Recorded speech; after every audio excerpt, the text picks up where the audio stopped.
जय हिंद दोस्तों सर तन से जुदा, गुस्ताख ए नबी या रसूल की एक ही सज़ा, सर तन से जुदा, सर तन से जुदा। अभी ये ऐसा ही कुछ नारा भारत के अंदर लगभग एक महीने से गूंज रहा था लगातार, किसी न किसी मामले में, और ख़ासकर नुपुर शर्मा के मामले में जिस तरीके से तूफ़ान मचा हुआ था, और कन्हैया लाल से, जो कि अभी कन्हैया लाल की डेथ जो है वो बहुत ज़्यादा एक हाइप ले गई थी, लेकिन अगर आप दूसरे तरीके से देखें तो बहुत 2-3 डेथ्स ऐसी और हुई हैं जिनके ऊपर अभी इन्वेस्टिगेशन चल रहा है कि कहीं ये डेथ्स भी कन्हैया लाल जैसी हत्याएं ही तो नहीं। अब भारत के अंदर ये मामला चल ही रहा था, लेकिन एकदम से पाकिस्तान के अंदर एकदम से ये मामला उठा, और अब की बार टारगेट एक कंपनी है। कंपनी का QR कोड एक टारगेट है, और उस टारगेट के अंदर ये क्लियर वर्ड्स में कहा गया कि भाई असलियत में यहाँ पर ईश निंदा हुई है सैमसंग।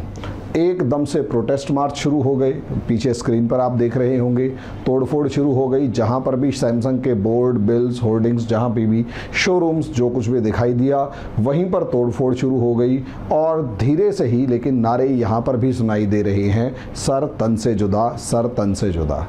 अब ऐसी सिचुएशन में मैं हालांकि इन नारों के ऊपर ये सोच रहा था कि भाई ये जो नारे हैं सर तन से जुदा वाले, ये एक कंपनी के मामले में कैसे होंगे, कंपनी का सर तन से जुदा कैसे करोगे? या तो आप बोर्ड ऑफ डायरेक्टर्स जो कि जापान और कोरिया के अंदर बैठे हुए हैं, उन बोर्ड ऑफ डायरेक्टर्स की सर तन से जुदा करोगे, या फिर उनके नुमाइंदे जो हो सकता है खासकर पाकिस्तानी खुद हों, उन पाकिस्तानियों को ही सर तन से जुदा कर दिया जाए, या कुछ ऐसा कुछ हो। मैं इस चीज़ के ऊपर अभी सोच रहा था, क्योंकि मेरा यहाँ पर क्लियर वर्ड्स में मानना है कि असलियत में यहाँ पर जैसे ही ये बहस चल रही है कि एक तरफ रिलीजन है और दूसरी तरफ जो है क्या नाम है freedom of speech and expression है, ऐसी सिचुएशन में, और तीसरी जगह स्टेट है, यहाँ इन तीनों के बीच में मैं इस चीज़ के बारे में क्लियर वर्ड्स में कहना चाहूँगा कि असलियत में एक तरफ तो यहाँ पर इंडिविजुअल राइट्स होते हैं, और ये जो इंडिविजुअल राइट्स होते हैं यानी व्यक्ति के अधिकार, इनमें सबसे बड़ा व्यक्ति का अधिकार है freedom of speech and expression. अब यहाँ पर freedom of speech and expression में जो भी है कहा जा सकता है वो एक अलग मैटर है। दूसरी तरफ जो है वो स्टेट राइट्स होते हैं कि राज्य के अधिकार होते हैं कि राज्य के अधिकार किस तरीके से हैंडल किए जाएं, वो असलियत में लॉ या रूल ऑफ लॉ की फॉर्म में होता है। और तीसरी तरफ रिलीजन होता है जो कि पूरी के पूरे सिस्टम को हाईजैक करके अपने अनुसार चलाने की कोशिश करता है। मेन मज़े की बात यह है, इन तीनों के अंदर असलियत में कॉमन मासेस ही मेन होते हैं, और इन तीनों को कॉमन मास का ही सपोर्ट चाहिए होता है। अब डिपेंड करता है इस आम आदमी के ऊपर कि ये जो आम आदमी है ये खुद कितना पढ़ा लिखा है, खुद अपने अधिकारों को लेकर, राज्य के अधिकारों को लेकर कितना जागरूक है, या फिर वो आदमी सिर्फ और सिर्फ धर्म यानी रिलीजन के आसपास ही घूम रहा है, और उसे हर चीज़, दुनिया की हर चीज़ अपने धर्म में ही नज़र आती है। यहाँ अगर एक आदमी जो है बार बार अपने धर्म के अंदर ही हर चीज़ सोच रहा है, तो उससे ज़्यादा बैकवर्ड इस दुनिया में कोई नहीं हो सकता। वो असलियत में मोस्ट बैकवर्ड सोसाइटी कहलाएगी जिसके लिए धर्म ही सब कुछ है, क्योंकि असलियत में वो जिस धर्म को मान रहे होते हैं वो धर्म असलियत में किसी भी बुक, जो रिलीजियस बुक है, उसमें लिखा होने की जगह उस धर्म को बताने वाले जो क्लर्जी क्लास है वो होती है। ये समझ लीजिए, जो क्लर्जी क्लास है ये हमेशा उस धर्म को अपने कंट्रोल में रखती है, लोगों को किसी ना किसी नाम पर, किसी ना किसी तरीके से भड़काए रखती है, और अपनी पॉलिटिकल माइलेज जो है, पॉलिटिकल जो प्रॉफिट्स हैं वो इकट्ठी करे रखती है। अब आ जाते हैं पाकिस्तान के मामले में कि असलियत में पाकिस्तान का मामला है क्या। हुआ ये है कि कुछ मामले जैसे एकदम से आए कि पाकिस्तान के अंदर 27 एम्प्लॉइज जो हैं, 27 employees of mobile phone company, और ये मोबाइल का फ़ोन कंपनी जो है ये सैमसंग है, डिटेन्ड आफ्टर प्रोटेस्ट्स। ठीक है, Islamists destroyed billboards of Samsung mobile in Karachi over protest law blasphemy issue. यही 27 employees of cell phone company held over blasphemy protests, और protesters vandalise Samsung billboard and all. आप देख सकते हैं Times Now, Op India, Tribune, India Today, यहाँ पर इन सभी अखबारों के अंदर इस तरीके की पूरी इंफॉर्मेशन दे रखी है कि हाँ, आप देख सकते हैं कि ये मामला है क्या। तो सबसे पहले सवाल आता है ब्लास्फेमी। ब्लास्फेमी को हिंदी में कहा जाएगा ईश निंदा। है क्या ब्लास्फेमी यानी ईश निंदा है क्या? भाई देखो, सीधी सी बात है, विकिपीडिया से, विकिपीडिया जो फ्री इंसाइक्लोपीडिया है वहीं से इंफॉर्मेशन ली है, ताकि हम ये मानकर चले कि जो मैं बता रहा हूँ वो ठीक है, और अगर किसी तरीके की कोई भी धार्मिक भावनाएं आहत होने की बात हो तो कम से कम वो नेट की हो। मैं सिर्फ उसमें एक इंफॉर्मेशन दे रहा हूँ जिसमें मेरी किसी भी तरीके की कोई गलत इंटेंशन नहीं है। मेरा काम सिर्फ और सिर्फ एक पर्टिकुलर टॉपिक को समझाना है। फिर भी अगर किसी की धार्मिक भावनाएं आहत होती हैं तो पहले ही इस मामले में हम सुप्रीम कोर्ट में जाने से पहले ही माफी मांगने के लिए तैयार हैं कि भैया अपनी धार्मिक भावनाओं को बचा के रखें, आहत ना होने दें। मामला क्या है? ब्लास्फेमी, राइटिंग और speaking about God in a way that shows lack of respect, यानी किसी भी भगवान के लिए इस तरीके से बोलना, in a way that shows lack of respect. अब ये लैक ऑफ रिस्पेक्ट जो है, ये शब्द ही सवालिया निशान के घेरे में आ जाता है कि कुछ चीज़ें, भाई एक हरियाणा का बंदा जो अपने पिताजी को भी जी आप वगैरह लगा के जल्दी से नहीं बोलता, बापू मतलब बापू, पिताजी मतलब पिताजी, समझे, और उसके बाद इज एम आर वाजवर के अलावा कोई रिस्पेक्ट नाम की चीज़ नहीं है। तो ऐसे में अगर वो इंसान किसी के लिए कुछ बोलेगा तो उसके लिए वो स्ट्रेट फॉरवर्ड वे में होगा, लेकिन दूसरे कल्चर वाला एक इंसान उसको अगर मानेगा तो वो ये कहेगा this is lack of respect. असलियत में पेच यहीं फंसता है कि कब, कहाँ, किसको, कैसे लैक ऑफ रिस्पेक्ट नजर आ जाए उसका बारे में कुछ नहीं कहा जा सकता। यहां पर काम जुडिशरी का होता है, लेकिन जुडिशरी से पहले अगर फैसले सड़क पे होने लग जाएं और फैसले सड़क पे होने के बाद ये मांग की जाए कि हम जो कह रहे हैं वही करो, सर तन से जुदा करो, तो ये जाहिल होने की निशानी है। यानी अगर आपका यहां पर जो भरोसा है वो रूल ऑफ लॉ पे ना होकर, कानून पर भरोसा ना होकर, कॉन्स्टिट्यूशन पर भरोसा ना होकर आप सिर्फ एक जगह कह रहे हैं कि जो हम कह रहे हैं वही करो, जो हम कह रहे हैं वही करो, और वो है सर तन से जुदा। लेकिन अगर वही हमारे धर्म वाला कोई कुछ कह दे तो उसके लिए हम सब खड़े हैं विक्टिम कार्ड खेलने के लिए। इसे दोगलापन भी कहते हैं।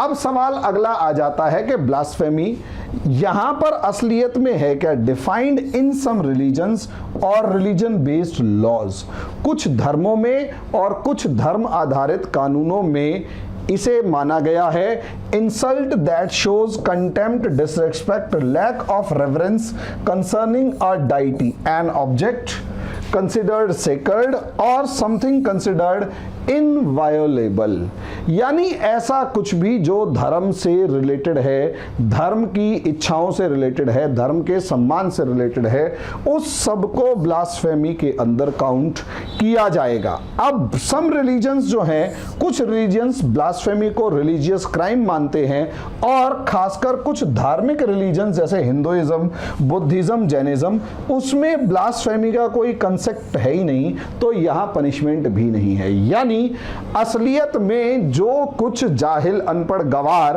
भारत में हिंदुइज्म को टॉलरेंस की बात समझाने की कोशिश कर रहे थे, असलियत में विकिपीडिया की डेफिनेशन को और रिलीजन में ब्लास्फेमी को ही अगर देख लें कि एक धर्म, जो ये 3 इंडियन रिलीजन्स हैं, इनमें ब्लास्फेमी नाम का कोई कंसेप्ट ही नहीं है। क्योंकि यहाँ धार्मिक मूर्तियों की या धार्मिक भावनाओं को आहत होने का कोई कंसेप्ट ही नहीं है, क्योंकि विश्वास मेरा अपना है, उस विश्वास का मान कैसा और अपमान कैसा वो मेरे अंदर है। वो मजबूत होगा, वो कमजोर होगा, विश्वास अडिग होता है। विश्वास कमजोर हो सकता है लेकिन होना चाहिए अडिग, और जितना कठोर विश्वास होगा वो उतना अच्छा है। लेकिन जब आप उसी चीज के लिए लड़ना शुरू कर देते हैं, इसका मतलब आपके खुद के अंदर शैतान बैठा है, चोर बैठा है, और केवल आप उसका फायदा उठा रहे हैं। यहां आप समझिए 32 देशों में ब्लास्फेमी लॉ नाम पर मौजूद हैं, सारे मुस्लिम कंट्रीज हैं, और 87 देशों के अंदर speech laws, hate speech laws ही इस तरीके से बना दिए गए कि उनके अंदर भी ब्लास्फेमी लॉ कवर हो जाता है। शॉर्ट में कहने का ओवरऑल मतलब यह है कि 100 से ज्यादा छोटे बड़े ऐसे देश हैं जहां पर हेट स्पीच में ही, इस्लामिक लॉज मतलब हेट स्पीच में ही आपके ब्लास्फेमी को कवर कर दिया गया है। अब आगे ब्लास्फेमी सबसे बड़ा मेन कंसर्न यहां पर पाकिस्तान का है, क्योंकि पाकिस्तान जो है वो बेवकूफों का, पागलों का एक हजूम से भरा एक देश मानता हूं मैं। यहां आम पाकिस्तानी को सिर्फ और सिर्फ उसकी एलीट क्लास ने बेवकूफ बनाया है। वहां उन लोगों को पढ़ने लिखने नहीं दिया, और आज़ादी के 75 साल के बाद आज के दिन हालात ये हैं, आफ्टर 75 ईयर्स आज के दिन हालात ये हैं इन पूरे के पूरे सिस्टम में कि भाई असलियत में वहां पर अनपढ़ों का जो रैला है वो जरा सी बात के अंदर मौलाना, मुफ्ती, मौलवी, काजी के बहकावे में आकर आहत हो जाता है, और जिस तरीके से सैमसंग के खिलाफ सर तन से जुदा वाले नारे लगा रहा है वो हर जगह ऐसे ही नारे लगाना शुरू कर देता है। पाकिस्तान के अंदर ईश निंदा कानून क्या है कि भैया पाकिस्तान पीनल कोड जो है, जिसके अंदर मेन क्रिमिनल कोड जो है वो ब्लास्फेमी को पिनलाइज करता है, यानी सजा देता है अगेंस्ट एनी रिकॉग्नाइज्ड रिलीजन। ये सबसे इंपॉर्टेंट है, रिकॉग्नाइज्ड रिलीजन पाकिस्तान में सिर्फ इस्लाम है, और इस्लाम के अगेंस्ट कोई भी रिलीजन रिकॉग्नाइज्ड रिलीजन नहीं है, ये समझ लीजिएगा। अब सोचकर देखिए, यहां पर रिकॉग्नाइज्ड रिलीजन, कोई भी जो मान्यता प्राप्त धर्म है वो वहां पर इस्लाम है। इस्लाम के अलावा कोई दूसरा धर्म वहां पर है ही नहीं जिसे कॉन्स्टिट्यूशन ने वहां पर मान्यता प्राप्त दे रखी हो। ऐसी सिचुएशन में अगर आपने इस्लाम के अंदर किसी भी तरीके की किसी भी मान्यता पे सवाल उठाया या ऐसा कुछ कहा जिससे धार्मिक भावनाएं आहत हो रही हैं, या फिर ऐसा हुआ कि जानबूझकर आपको फंसाने के लिए, आपके खिलाफ केस करने के लिए धार्मिक भावनाएं आहत होने का झूठा मुकदमा आप पर ठोक दिया गया है, तो समझ लीजिए आपको मरने के अलावा आपके पास कोई ऑप्शन नहीं है, क्योंकि फाइन से लेकर डेथ, फाइन तो ना के बराबर है, डेथ पेनल्टी सबसे ज्यादा लगती है।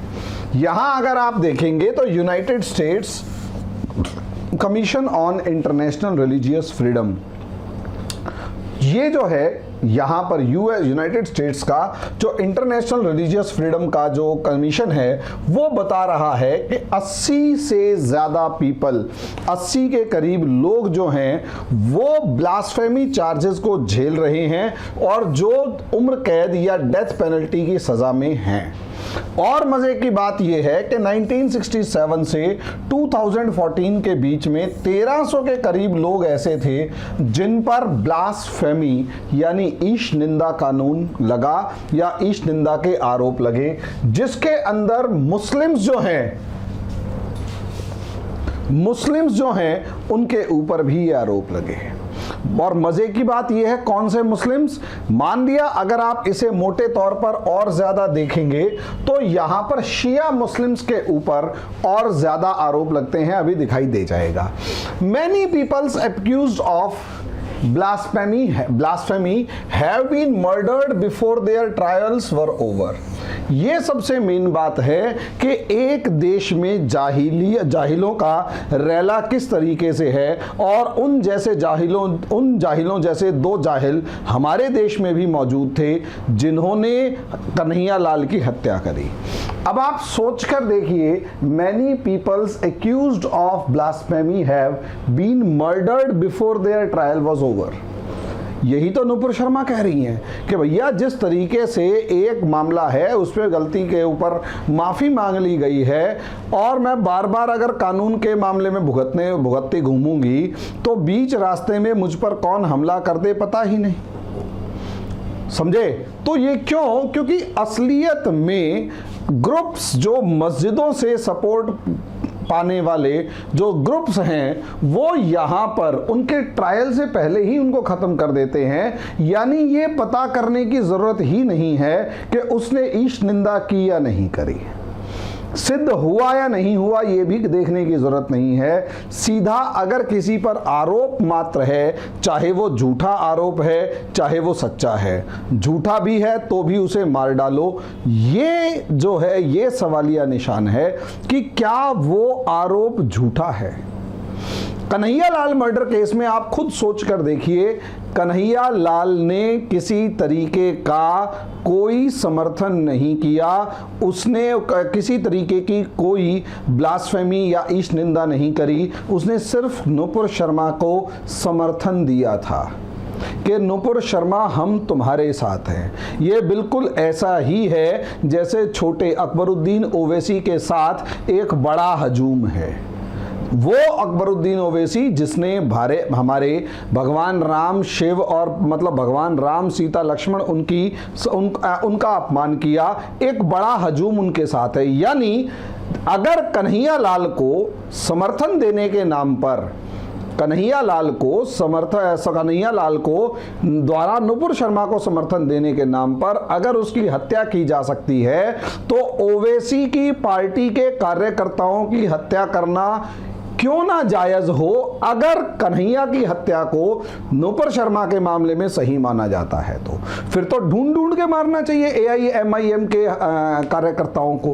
क्योंकि सर तन से जुदा अगर एक को जिसने कहा उसके समर्थकों को भी अगर झेलना पड़ेगा तो वही हाल फिर AIMIM के कार्यकर्ताओं के साथ भी तो होना चाहिए कि जहां जिसके हाथ में झंडा मिले उसको मारो पकड़ के। लेकिन हम भारत में रहते हैं, ये याद रखना, भारत में रूल ऑफ लॉ है, रूल कॉन्स्टिट्यूशन से चलता है, हम ऐसा नहीं करेंगे। लेकिन जस्टिफिकेशन में काउंटर जस्टिफिकेशन ये भी चलता है, ये भी दिया जा सकता है। मैं जो चीज समझाने की कोशिश कर रहा हूं वो ये है कि जितने मुस्लिम्स इस नुपुर शर्मा के मामले में कन्हैया लाल की हत्या को समर्थन देने की कोशिश कर रहे हैं इफ बट के साथ, वो ये समझ लें कि उस इफ बट में आपकी गर्दन भी आ सकती है।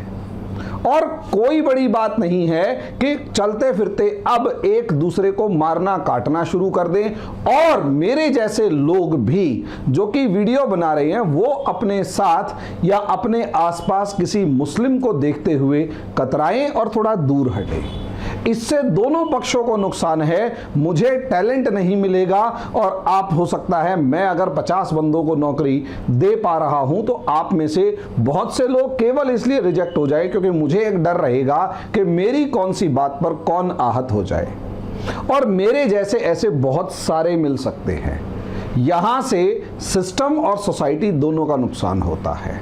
मेरा काम यहां पाकिस्तान की बुराई करना नहीं, मेरा काम भारत के लोगों को समझाना है कि यहां सोशल डिवाइड जो है उसका किस हद तक असर हो सकता है। सोच कर देखिए, कन्हैया लाल मर्डर केस ने अगर पढ़े लिखे एलीट क्लास या पढ़े लिखे अपर मिडिल क्लास जिनके यहां पर 100, 150, 200 लोग काम कर रहे हैं, वो अगर घबरा कर एक बार को ये सोचने पर मजबूर हो जाएं कि यार यहां तो आदमी फोटो तक शेयर नहीं कर सकता, किसी को समर्थन तक नहीं दे सकता, और कल को अगर मैंने समर्थन दे दिया और मेरी ही पीठ में कोई आके छुरा घोंप जाए सर तन से जुदा के नारे के साथ, तो क्या होगा। ऐसे बहुतों को जानता हूं जो इस समय पर माइंडसेट बना चुके हैं कि कम से कम ये 4-5 मेरे पास अगर काम कर रहे हैं तो इनको बाहर का रास्ता दिखाया जाए कि कब कौन आ जाए। इस चीज को समझना पड़ेगा सर तन से जुदा नारा लगाने से पहले। पाकिस्तान में यही प्रॉब्लम आ रही है, भारत में शुरू हुई है, भारत में शुरू हुई है, पाकिस्तान में ये प्रॉब्लम आ रही है। अगर आप ट्रायल से पहले ही मर्डर कर देते हैं तो इसका सीधा मतलब ये है कि वो उसने गलत बोला था, नहीं बोला था, गुनाह किया था, नहीं किया था, आर्ग्यूमेंट से पहले ही उसे मार डालना, ये कहाँ का न्याय है? न्याय तो ये कभी हो ही नहीं सकता। ये केवल और केवल पागलपन है और कुछ नहीं, केवल पागलपन है। और जिसके दिल को कन्हैया लाल जैसों की मर्डर के बाद तसल्ली मिली हो ना, वो आपका भी पागलपन है। कन्हैया लाल को अगर उसने गलती की थी तो कानून सजा दे। आप भारत में रहते हैं, भारत में रूल ऑफ लॉ है, क्योंकि इसका रिपरकेशन जिसने मारा वो तो जेल में है, वो तो कीड़े मकोड़ों की मौत मरेंगे, हो सकता है उन्हें फांसी हो, नहीं तो उम्र कैद होगी। और वो जितने लंबे जाएंगे और उसके आसपास वाले जितने लंबे जाएंगे उसकी तो आप उम्मीद भी नहीं कर सकते। लेकिन इसका असर आम समाज पे जो पड़ेगा वो ये पड़ेगा दोस्तों कि अगर एक मेजॉरिटी हिंदू ये अब सोचना शुरू कर रहा है कि यार मैं फोटो तक शेयर अगर नहीं कर सकता, और फोटो भी अगर नुपुर शर्मा के समर्थन में अगर मैंने कुछ पोस्ट डाल दी और किसी आसपास के जाहिल को बुरा लग गया तो वो तो मेरी पीठ में छुरा घोंप देगा या मेरा सर तन से जुदा कर देगा, वो तो जेल चला जाएगा और मेरा क्या होगा। इसलिए मैं आसपास अपने जितने हैं उनको हटा देता हूं। लिटरली ऐसे शब्द मैंने अपने आसपास के लोगों से सुनने शुरू कर दिए हैं। इस कन्हैया लाल के रिपरकेशंस आप उम्मीद नहीं कर सकते कि कितने ज्यादा हैं। फेसबुक के ऊपर फ्रेंड्स लिस्ट से अगर ब्लॉक करना शुरू कर देना किसी को भी फ्रेंड्स लिस्ट से, तो इसका सीधा मतलब यह है कि भाई मामला खराब है, बहुत खराब है। बिजनेस करना बंद कर दें उनसे, उनको इग्नोर करना शुरू कर दें, या सेकेंडरी पोजीशन पर उनको रखना शुरू कर दें, या टर्शरी पोजीशन पर रखना शुरू कर दें, तो समझ लीजिएगा रिपरकेशंस कितने बुरे हैं। रिपरकेशंस बहुत बुरे हैं।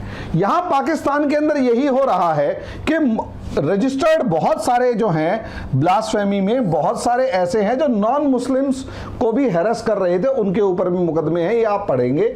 लेकिन रियलिटी क्या है कि murders happens in name of blasphemy in Pakistan. अभी कुछ टाइम पहले क्या था कि एक आदमी के ऊपर आरोप लगा कि भाई फंडामेंटलिस्ट्स को पता लगा कि उसके पास जो टॉन कॉपीज ऑफ कुरान है, कुरान की फटी हुई कुछ मतलब किताब है। यार कुरान किसी वजह से भी फट सकती है, किसी बच्चे से भी गलती हो सकती है, उसे बीट बीट के मार दिया। और मजे की बात यह है police stood at mute Spectator. दूसरी तरफ श्रीलंका के एक बंदे को भीड़ ने इसलिए मार दिया क्योंकि उसने एक दीवार पे किसी ने कुछ कुरान की आयत या कुछ लिखी हुई थी और उस आदमी पे आरोप था कि वो हंस पड़ा था किसी बात पे, हंसने के ऊपर मार डाला, हंसने के ऊपर मार डाला। ऐसे में तो फिर ऑब्वियस सी बात है इस मारने वाली भीड़ का जिंदगी क्या रही होगी, इस मारने वाली भीड़ का मानसिकता क्या रही होगी, ये बताइए। दिस इज इंटॉलरेंस, ये असहिष्णुता है कि सामने वाले को हंसी किस बात पे आ गई, हंसने के नाम पर जान ले लेना, हंसने के नाम पर जान ले लेना। अरे हंसने के नाम पर तुम जान ले सकते हो तो तुम्हारी जान कौन सी महंगी होगी भाई, तुम भी कीड़े मकोड़ों की तरह मारे जाओगे। आज तुमने किसी को मारा या तुमने किसी को मारने का समर्थन किया, कल को तुम्हारा नंबर भी आएगा, ये फैक्ट है। और यही एक कारण है। और सबसे बड़ी बात ये कि बिसाइड्स नॉन मुस्लिम्स के अलावा अहमदियों जो माइनॉरिटी में मुसलमान होते हैं, अहमदिया, उनको मारा जा रहा है। पाकिस्तान माइनॉरिटी शिया, उनको भी मारा जा रहा है। 2001 से 2600 से ज्यादा शिया मुस्लिम्स को ब्लास्फेमी नाम पे ही काटा गया है। सोचिए, मुसलमान को मार रहा है ईश निंदा कानून के नाम पर। इससे बुरा और क्या होगा, आपस में ही एक दूसरे को काटना शुरू कर दिया। अब ये सवाल एक बात समझिए अच्छे से कि जब ये मामला होता है ना, तो कभी भी ऐसे मामले में जब तक कोई रिलीजियस ऑर्गेनाइजेशन खड़ी ना हो जाए जिसकी पॉलिटिकल इंटेंशंस हों, देखिए religious organisations having political intentions are disastrous to a society, are disastrous to a society until unless, जब तक कि उस धार्मिक संस्था है वो अपने धर्म की बजाय सिस्टम को सही करने की तरफ ना ध्यान दे। भाई सीधी सी बात यह है, इंडिया में योगी आदित्यनाथ आपको मुख्यमंत्री बने हुए नजर आ रहे हैं, गोरखनाथ धाम के योगी हैं, लेकिन यहां अगर आप देखेंगे तो यहां पर उस योगी का क्लियर इंटेंशन कॉन्स्टिट्यूशन में है, किसी भी तरीके का रिलीजियस लॉ इंप्लीमेंट करने का नहीं है, इंप्लीमेंट करने का नहीं है। जो बाकी एक्सट्रीम ऑर्गेनाइजेशंस हैं वो एक अलग मैटर है, लेकिन रियलिटी आप देखेंगे, लेकिन यहां क्या है, यहां पर तहरीक ए लबैक पाकिस्तान नाम की एक ऑर्गेनाइजेशन जो 2015 के अंदर खादिम रिजवी द्वारा बनाई गई, खादिम हुसैन रिजवी ने इसे बनाया, बाद में एक्सपायर हो चुके हैं, और आज के साद रिजवी इनके जो बेटे हैं वो इसे चला रहे हैं। उनका सीधा सीधा मानना ये है कि पाकिस्तान के अंदर ठीक है ब्लास्फेमी लॉ किसी तरीके का बदलाव नहीं होना चाहिए, और सबसे बड़ी बात यह है कि शरिया को धीरे धीरे Islamic fundamental laws of Pakistan में इंप्लीमेंट करो, तब हम मानेंगे, वरना नहीं मानेंगे। और सबसे बड़ी बात ये, क्योंकि ये पॉलिटिकल पार्टी है और बरेलवी, जो बरेली वाला है ना, बरेलवी मूवमेंट है, इसको लगभग 22 लाख के करीब वोट मिले थे 2018 में, और वो 5वीं सबसे बड़ी पार्टी बनकर उभरी। मेन बात यह है कि ये जो तहरीक लबैक है, ये असलियत में फ्रांस के राष्ट्रपति के खिलाफ जो विद्रोह हुआ था, पाकिस्तान में प्रोटेस्ट हुए थे, पाकिस्तान के अंदर फ्रांस के राजदूत को निकालने की बात चल रही थी, पाकिस्तान के प्रोडक्ट्स को अपोज करने की बात चल रही थी, वो फ्रांस के प्रोडक्ट्स को बायकॉट करने की बात चल रही थी, तो उनमें सबसे आगे ये मौलाना साद रिजवी और इसकी पार्टी थे तहरीक लबैक। मजे की बात यह है, ये पार्टी इतनी ज्यादा ताकतवर हो चुकी है रेडिकल फॉर्म्स के अंदर कि यहां तक कि पाकिस्तान के इमरान खान गवर्नमेंट को भी पहले तहरीक लबैक पाकिस्तान के ऊपर जो है वो क्या बैन लगाना पड़ा, और बाद में उस बैन को हटाने के लिए मजबूर होना पड़ा। द प्रिंट का आर्टिकल आया हुआ है, मतलब पहले आया था कि Pakistanis think Imran Khan government has surrendered to TLP, even cricket can't save country. इसी तरीके से ऑब्जर्वर रिसर्च फाउंडेशन की हेडलाइन है, Tehreek Labbaik Pakistan new face of Barelvi activism. इसी तरीके से PM Imran Khan removes extremist group. भाई जब किसी भी एक्सट्रीमिस्ट ग्रुप को बैंड लिस्ट से हटाओगे तो वो एक तरीके का सरेंडर ही है। इसी तरीके से फर्स्ट पोस्ट भी कह रहा है हैज गेन्ड मोमेंटम, एक पूरी की पूरी लिस्ट। इसका मतलब ये कि इसके बारे में जिस तरीके के लगातार आर्टिकल्स आ रहे हैं, ये ऑर्गेनाइजेशन ताकतवर होती जा रही है। और अपने असलियत में मजे की बात ये है, ये पार्टी जो है ये पाकिस्तान में पॉलिटिकल माइलेज लेने के लिए पूरी ताकत के साथ लगी हुई है, ज़्यादा से ज़्यादा लोगों को अपने साथ जोड़ने में, और इसीलिए इस्लाम का सबसे ज़्यादा फ़ायदा उठा रही है। इसी फ़ायदा उठाने के लिए इसको सबसे बढ़िया एक देश पाकिस्तान मिला हुआ है, जहां पर पाकिस्तान की जनता को जानबूझकर इस्लामिक रेडिकलिज्म को बढ़ावा देने वाला, मतलब एक इस्लामिक रेडिकल बनाया गया। और सबसे बड़ी बात, सबसे मेन बात जो यहाँ पर ये है कि उन्हें जानबूझकर इस हद तक अनपढ़ रखा गया, इस हद तक बेवकूफ़ बनाए रखा गया या अनपढ़ रखा गया कि आज के दिन वो लोग जो हैं तहरीक लबैक की एक आवाज़ पर भीड़ इकट्ठी कर देते हैं सड़कों पर और बहुत ही वेंडलिज्म वगैरह करने की तरफ वो ध्यान मतलब हमेशा उस तरफ आकर्षित रहते हैं। शॉर्ट में ये कि एक तरफ ब्लास्फेमी लॉ, ईश निंदा कानून, उसके साथ अनपढ़ जनता और तीसरा वहां पर एक पॉलिटिकल पार्टी जो रिलीजन का चोगा ओढ़ के राजनीति करना चाहती है। इसके चलते पूरे देश का बंटाधार करते हुए ये कभी देर नहीं लगाते, कभी इस्लामाबाद बंद, कभी कराची बंद, कभी लाहौर बंद, कभी रावलपिंडी बंद, कभी और दूसरा कोई भी शहर वो बंद। शॉर्ट में कहने का मतलब है कि पाकिस्तान के अंदर इस ब्लास्फेमी के नाम पर जो आग लगाने की कोशिश की जा रही है वो लगातार यहीं पर है।